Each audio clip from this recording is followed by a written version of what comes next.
Bien, Madame Yashita. Alors, on y va et on finit la série. Des examens visuels, on avait encore une question qui nous disait, d'une façon visuelle, la fonction f de x est-elle continue sur son intervalle de définition? Bon, alors revenons à la définition, Madame Yashita. Si on peut prendre la définition, voilà.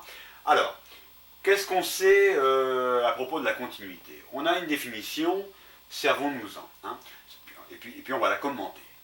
Soit une fonction f définie sur un intervalle i, bien sûr de définition. Hein. L'intervalle i en question, c'est l'intervalle de définition. Donc, soit une fonction f définie sur un intervalle i et un nombre réel L. On l'appelle L parce qu'il va désigner une limite. Hein. On va voir après comment ça fonctionne. Bien, quelles sont les règles, Madame Yashita? On prend si x0 appartient à i. Donc, prenons un x0 quelconque. Venez voir, Madame Yashita, par là. On retrouve notre courbe f de x. On retrouve son intervalle de définition, alpha, bêta. On retrouve f de alpha, f de bêta. J'ai pris un x0 qui appartient à l'intervalle, je l'ai pris quelconque. Hein, là, il se trouve là. Dans le milieu, bon, c'est pas parce que c'était vraiment voulu, il aurait pu se trouver là, il aurait pu se trouver là. Hein. Donc on a un x0, qui nous détermine un point et qui nous détermine un f de x0. Pour l'instant, c'est tout. On revient, Madame Yashita. Donc, on relit soit une fonction f définie sur un intervalle i et un nombre réel L si x0 appartient à i, c'est le cas là-bas, et si la limite de f de x est égale à L quand x tend vers x0, et que, hein, Madame Yashita, baissez un petit peu, encore, oui, et que la limite soit aussi égale, enfin la limite L soit aussi égale à f de x0, alors on dit que la fonction est continue en x0. La fonction f, bien sûr. Hein. On dit que la fonction f est continue en x0. Bon, expliquons un peu d'abord. Qu'est-ce que ça veut dire tout ça? Hein? On reprend ici. Si x0 appartient à i, on a vu que x0 tel qu'on l'a dessiné appartenait à l'intervalle de définition. Et si la limite de f de x égale L quand x tend vers x0. Alors venez voir par là. On visionne ça. Voilà les x qui tendent. Ah, Madame Yashita, approchez-vous un petit peu plus peut-être, un petit peu plus, voilà. Hein, voilà. Voilà les x qui tendent vers x0. Hein. Ce que vous appelez généralement, alors si ça c'est la valeur x0, quand on va tendre vers x0 par là, par la gauche, on va vous l'appeler généralement x0 moins. De même, quand on va tendre vers x0 par la droite, vous allez appeler cette valeur-là x0 plus. Hein. Bon, on va apprendre à travailler d'abord aussi un peu avec epsilon. Ce que vous appelez x0 moins, par exemple, on pourrait aussi l'appeler x0 moins epsilon. Moins epsilon. Epsilon, c'est une petite valeur. Il faut savoir que epsilon, d'abord il faut dire au prof ce que vaut epsilon. Epsilon est supérieur à 0. Donc c'est une valeur positive. Hein. Et epsilon est une très petite distance. Quelque chose de très proche de 0, mais positif. Hein. Donc si je dis que x tend vers x0 moins, enfin, si je dis que x tend vers x0 et que je me situe à gauche, je suis dans les x0-. Je peux appeler ce x0-, je peux l'appeler x0 moins epsilon. De même à droite, si mes x tendent vers x0, hein, tous ces x-là qui sont très proches, de x0 peuvent s'appeler x0 plus. Encore une fois, je prends un epsilon supérieur à 0 et epsilon une toute petite distance. Hein. Ce que vous appelez x0 plus, c'est ce qu'on peut appeler aussi x0 plus epsilon. Hein. Donc je situe, x0 plus epsilon c'est par là, hein. x0 moins epsilon, c'est par là, c'est à gauche. Bien. Alors, qu'est-ce qu'on nous dit? La formule nous disait, si x0 appartient à i, et si la limite de f de x égale L quand x tend vers x0. Alors, revenez voir par là. Revenez voir par là, madame Ishtar. Oui, voilà. Donc, on prend un peu plus haut, voilà, comme ça. Donc, voyons, visionnons un peu. Les x, x0 est ici. Les x s'approchent de x0. Là, en fait, le x est assez loin. Mais il s'approche. Il s'approche. Hein. Il s'approche de x0.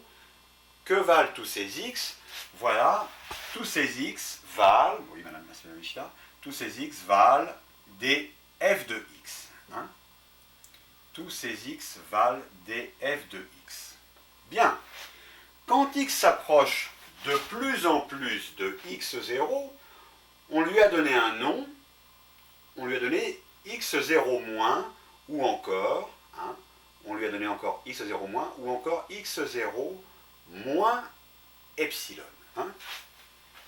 Que fait le x très proche de x0, mais par valeur négative. Hein. x0 moins, encore une fois, qui s'appelle x0 moins epsilon. Regardez, que vaut la valeur? En fait, la valeur, je vais l'écrire en dessous ici, mais c'est la valeur qui... Hein, on pourrait l'appeler f de x0 moins epsilon. Hein, puisque le x en question, s'appelle x0 moins epsilon, sa valeur injectée dans f, le nombre, devient f de x0 moins epsilon. Bon, et on s'aperçoit en fait que plus on va s'approcher, bon, ici on ne peut pas s'approcher davantage par la vue, mais en fait on peut s'approcher indéfiniment. On peut s'approcher indéfiniment de x0 par valeur négative, et de plus en plus, le f de x0 moins epsilon va être égal à L la limite. Or, il se trouve que x0, lui, modulé dans la fonction f, vaut f de x0. Et lui est égal à L. Donc, c'est comme ça qu'on explique la continuité. De même, si je vais par là, à droite, mes x s'approchent de x0 par valeur positive. Mais là, je suis loin, je suis très loin. Mes x continuent de s'approcher. Ils s'approchent toujours. Voilà. Et là, maintenant, je suis très proche. Je suis très proche de x0 par valeur positive. Ce que vous appelez x0 plus. Mais qu'on appelle aussi x0 plus epsilon. Hein, voilà, x0 plus epsilon. C'est pareil, c'est la même chose. Hein.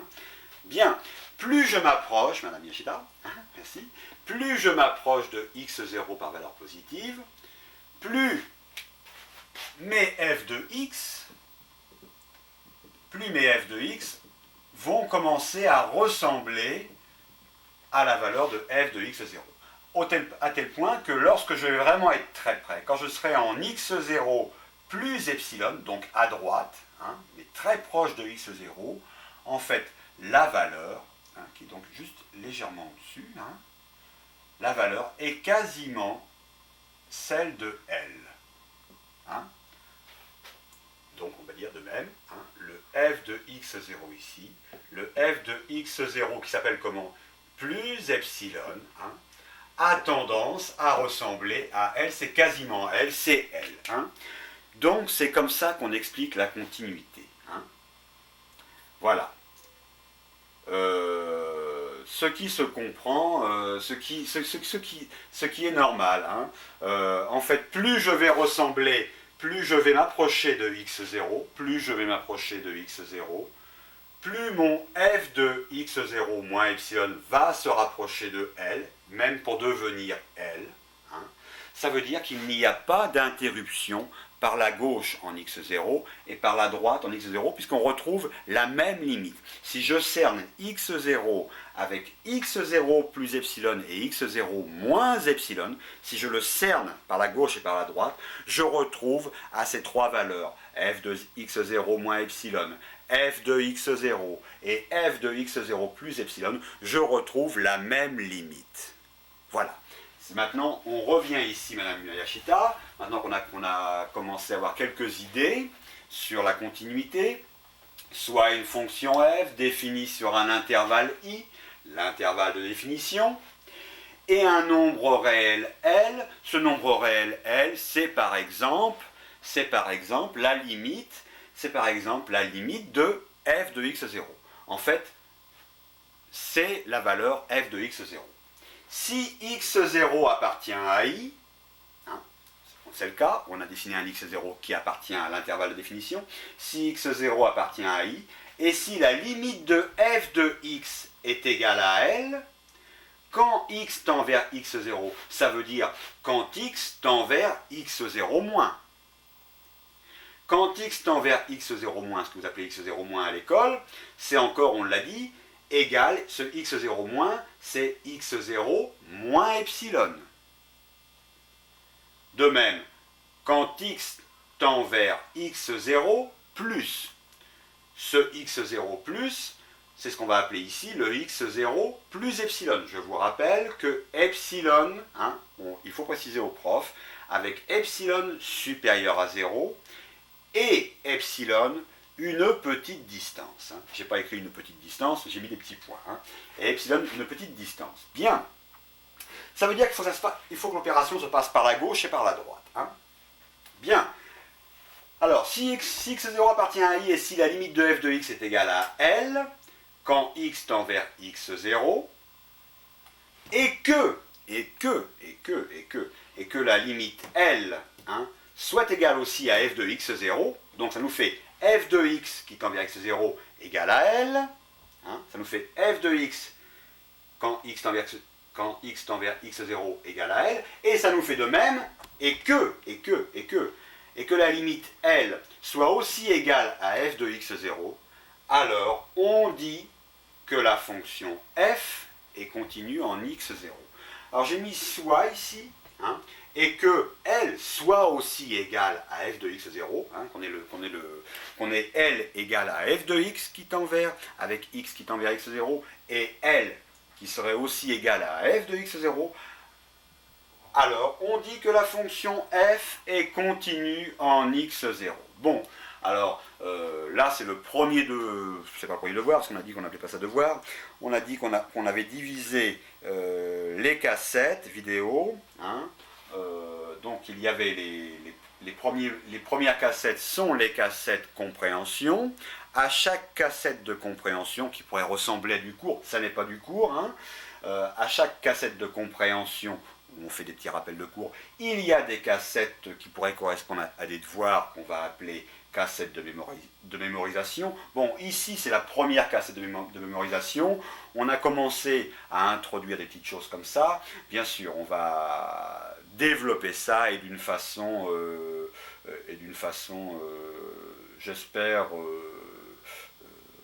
plus correcte. Hein, parce que je me suis regardé en vidéo, et des fois c'est un peu dur. Je pense en fait on s'est quitté il y a 4 ans, hein, on s'est quitté à l'époque de la Coupe du Monde, c'est d'ailleurs maintenant bientôt la Coupe du Monde, et il y a 4 ans que je n'ai pas fait de mathématiques, donc c'est vrai qu'il y a parfois des petits... j'ai des mécanismes de langage qui ne se font pas comme ils se faisaient à l'époque. Hein.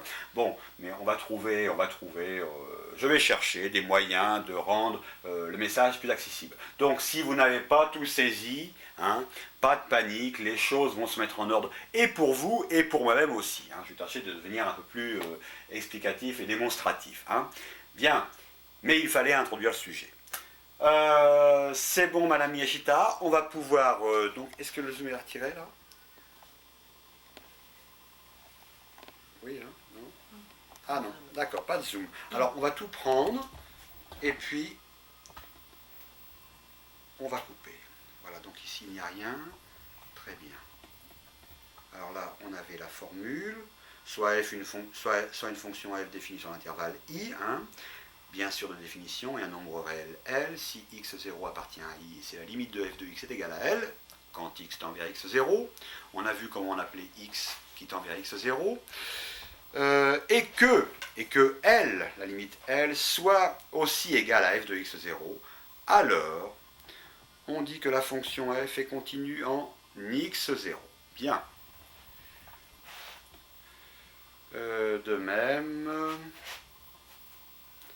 voilà, on prend tout ça ici.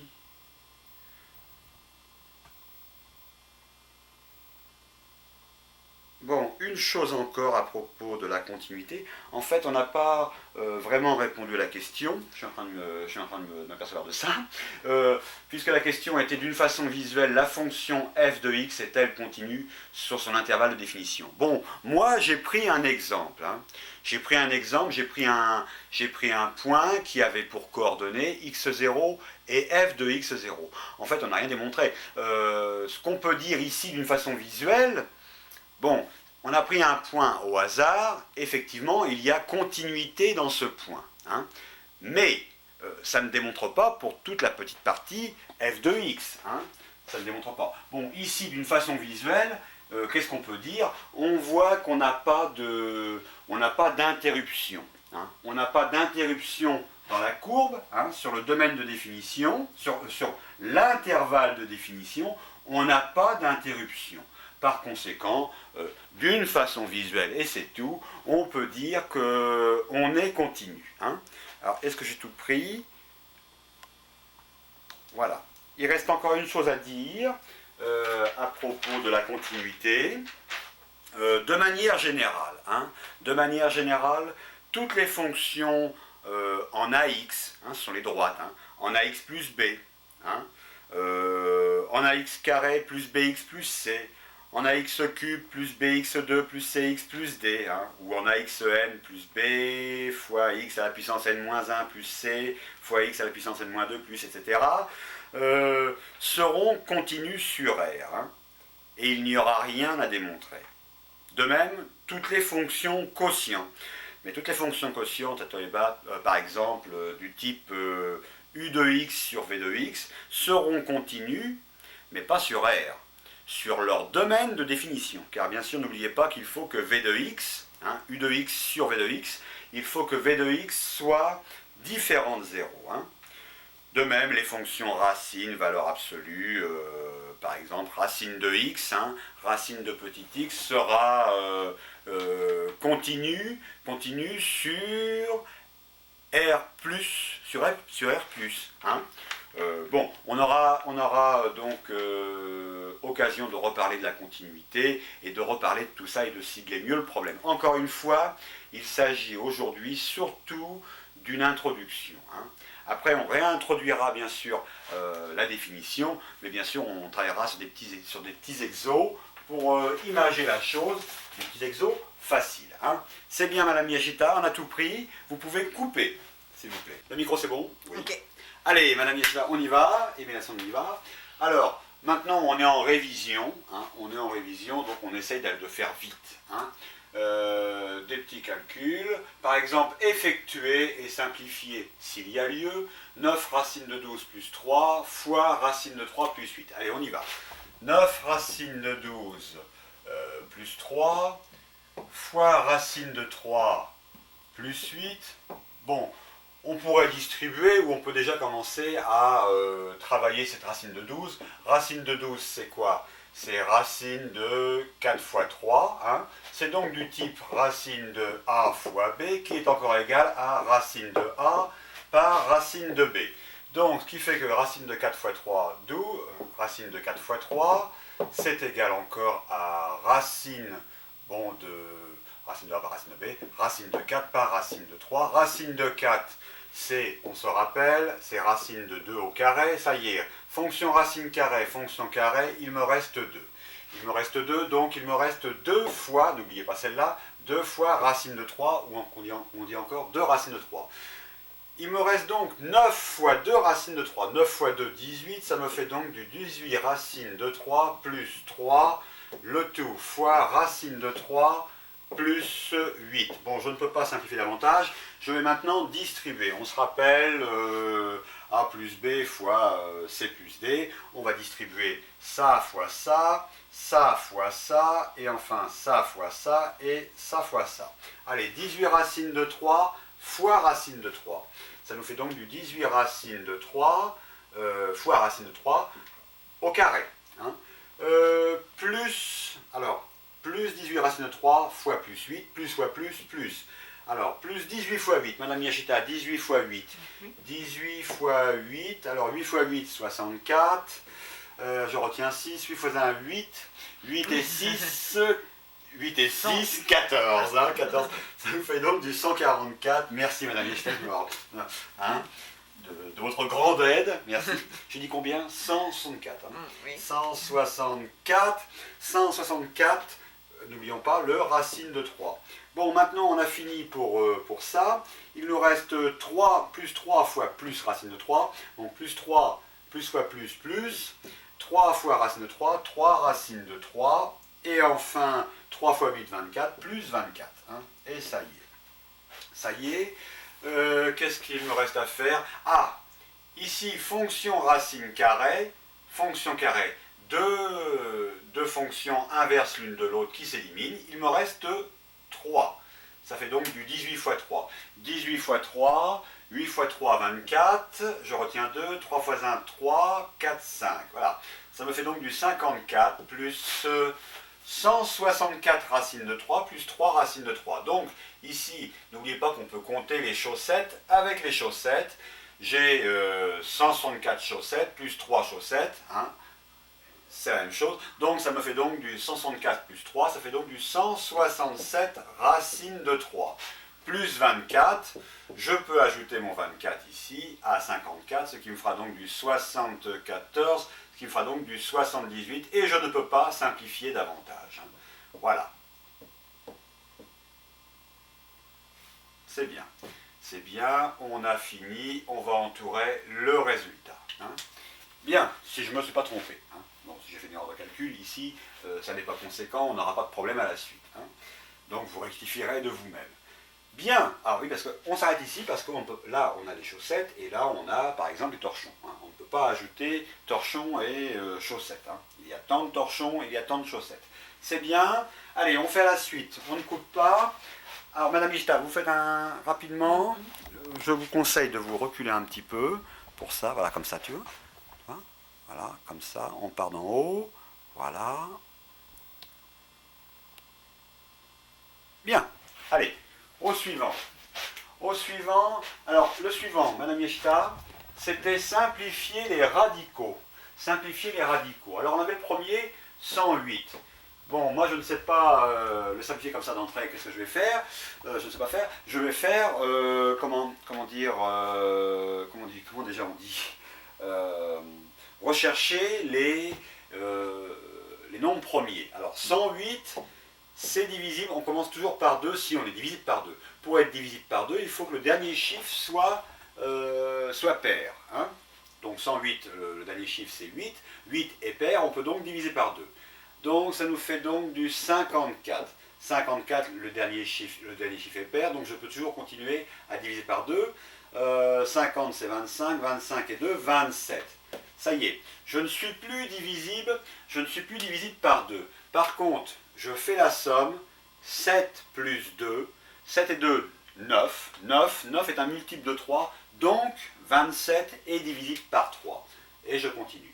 27 divisé par 3, 9 fois 3, 27, il me reste 9. 9 est divisible par 3, et il me reste 3. 3 est divisible par lui-même, il me reste 1. Voilà. Ainsi donc, racine de 108, Madame Yashita, Yoko Wakaimasu ka? Racine de 108 est aussi égale, on pourrait l'écrire comme ça, 2 fois 2 fois 3 fois 3 fois 3. Bon, regroupons un peu les choses mieux que ça. 2 fois 2, 2 fois 2, c'est 2 au carré. Hein, fois 3 fois 3, c'est 3 puissance 2 fois 3, et je le laisse comme ça. On sait que racine de A, on sait que racine de A par racine de B par racine de C est égale à racine de A, je vais faire trop vite, est égal à racine de A fois racine de B fois racine de C. Bon, donc je peux couper en plusieurs petits morceaux ma racine. Ça me fait donc du racine de 2 au carré fois racine de 3 au carré fois racine de 3. Alors maintenant on examine. Racine carrée de 2 au carré. Fonction racine carrée, fonction inverse. Il me reste 2. Racine carrée de 3 au carré. Fonction carré, c'est pareil. S'élimine. Il me reste 3 fois racine de 3 qui lui ne bouge pas. 3 fois 2, 6, ça nous fait donc du 6 racine de 3. C'est fini. Allez, on prend la suivante, racine de 1 neuvième. Racine de 1 neuvième. Bon, on peut voir que racine de 1 neuvième, on peut l'écrire aussi. Oui, on peut l'écrire aussi. Racine de 1 sur racine de 9. Hein, n'oubliez pas que racine de A sur B, c'est égal à racine de A sur racine de B. Bien. Alors, racine de 1 sur racine de 9. Racine de 1, on sait ce que ça fait. Racine de 1, ça fait 1. Ça nous fait donc du 1 sur du racine de 9. Mais racine de 9, on peut encore l'écrire 3 au carré. Allez, 3 au carré. Fonction racine, fonction carré. Fonction inverse l'une de l'autre, elle s'élimine. Il me reste, c'est donc égal à du 1 tiers. Voilà. À la suivante. Allez, et la dernière de l'exercice. Non, c'est pas ici, Madame Mechta. Ici, Madame Mechta. Racine, allez, simplifier les radicaux, encore le dernier radical, pardon. Racine de 1 demi, hein. Pareil, on peut dire que c'est du racine de 1 sur du racine de 2. N'oubliez pas, on l'a dit, racine de A sur B, c'est du racine de A sur du racine de B. Hein. À condition, à condition que A soit soit supérieur ou égal à 0, et à condition que B soit strictement supérieur à 0. Hein. À ce moment-là, on pourra écrire racine de A sur racine de B. Hein. Oui, pardonnez-moi, le fait d'avoir voulu faire vite, c'est pas toujours bien. Hein. Bon, racine de 1 demi, c'est égal à racine. On voit que A est supérieur à 0. On voit que 2 est supérieur à 0. On peut donc l'écrire sous la forme racine de 1 sur racine de 2. Racine de 1, c'est toujours 1, et racine de 2. La racine de 2, on évite de laisser un dénominateur sous forme de racine. Qu'est-ce qu'on va faire? On va multiplier racine de 2 par lui-même. Je peux faire ça, à condition que je multiplie le haut par racine de 2. Maintenant, on examine. Voilà mon calcul. 1 fois racine en haut, 1 fois racine de 2, ça fait du racine de 2. En bas, ça nous fait racine de A par racine de A, ça nous fait encore du racine de 2 fois 2, si on veut. Hein. Et racine de 2 fois 2, on peut encore l'écrire sous la forme racine de 2 au carré. Fonction racine, fonction carré, les deux s'éliminent, il nous reste du 2, ce qui nous fait donc comme résultat final racine de 2 sur 2. Oui, alors j'avais oublié, hein, mais ça c'est toujours les mécanismes qui s'en vont quand on ne fait plus de mathématiques. Hein. C'est vrai que racine de A sur B est égal à racine de A sur racine de B, mais il faut bien sûr, je répète que A soit supérieur ou égal à 0 et B supérieur à 0. Imaginons que j'ai par exemple racine de moins 5 sur moins 3. Bon, je ne peux pas, tel que c'est là, je ne peux pas dire que c'est égal à racine carrée de moins 5 sur racine carrée de moins 3. Ça, c'est impossible. On ne peut pas avoir, la racine carrée n'est pas définie pour un nombre négatif. Hein. Par contre, ici, racine de moins 5 sur moins 3, je peux dire que moins divisé par moins égale plus. Et à ce moment-là, quand quand j'ai réalisé ce changement de signe, je peux alors écrire que racine de 5, de plus 5 sur plus 3, oui, mon 5 est un peu bizarre, je peux écrire que racine de plus 5 sur racine de plus 3, effectivement, c'est bien égal à racine de 5 sur racine de 3. Et là, ok, ça joue. C'est bien, Madame Yashita, vous avez tout pris? On va voir, je vais faire le balayage vite fait. Voilà. Merci, Madame Yashita. On va balayer ici aussi.